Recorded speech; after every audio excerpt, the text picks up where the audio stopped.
இதுல ஸ்பாட்லேயே 2 பேர் இருந்திருக்காங்க. அதுக்கு பிறகு ஒருத்தர் இறந்தாரு. டிரைவர் ரொம்ப படுகாயத்தோட மருத்துவமனையில் இருக்காரு. முதலில் ரயில்வே நிர்வாகம் சொல்லப்பட்ட ஒரு விஷயம் என்னன்னா, அந்த டிரைவர் வந்து அந்த வேன் டிரைவர் வந்து இந்த கேட் கீப்பர்ட்ட கேட்டை திறந்து விட சொன்னாரு அப்படின்னு ஒரு ஸ்டேட்மெண்ட் கொடுக்குறாங்க.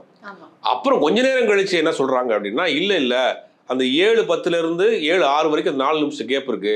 அந்த கேப்ல இந்த 2 வீலர்ஸ் ஓட்டுறவங்கலாம் உள்ள போயிடுவாங்க. அந்த கேப்ல தான் இவர் உள்ள போயிட்டாருன்றாங்க.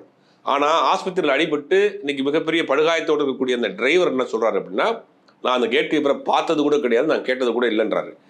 இன்னொரு காயம்பட்டு மருத்துவமனையில் அனுமதிக்கப்பட்டிருக்கக்கூடிய அந்த இன்னொரு மாணவன் கொடுத்த வாக்குமூலம் என்னன்னா, நாங்கள் போறப்ப கேட்டு திறந்து தான் இருந்துச்சு. அந்த ஊர் பொதுமக்கள் சொல்லக்கூடிய வார்த்தை என்னன்னா, இந்த பெரும்பாலும் இந்த கேட்டு திறந்து தான் இருக்கு, இது பெருசா பராமரிக்கலைங்கிறாங்க. அப்ப இதெல்லாம் வந்து இந்த பொதுமக்களும் பாதிக்கப்பட்டவரும் சொல்லக்கூடிய குற்றச்சாட்டு. ரயில்வே நிர்வாகம் வேற மாதிரியான குற்றச்சாட்டை சொல்லுது. இது மாற்றி சொல்றாங்க. இல்ல அங்கே ஒரு பாலம் கட்டுறதுக்கு நாங்கள் இடம் கேட்டோம், இந்த மாவட்ட கலெக்டர் வந்து அதை சரியா வந்து இது பண்ணலன்னு அவர் மேலே ஒரு குற்றச்சாட்டை வைக்கிறாங்க. அப்ப இப்ப நீங்க பாலம் கட்டுங்க, அந்த கூட்ட நெரிசல் தவிர்க்கிறதுலாம் 2வது பிரச்சனை. இன்னைக்கு நடந்த விபத்திற்கு யார் பொறுப்பு? முழுக்க ரயில்வே நிர்வாகம் பொறுப்பு.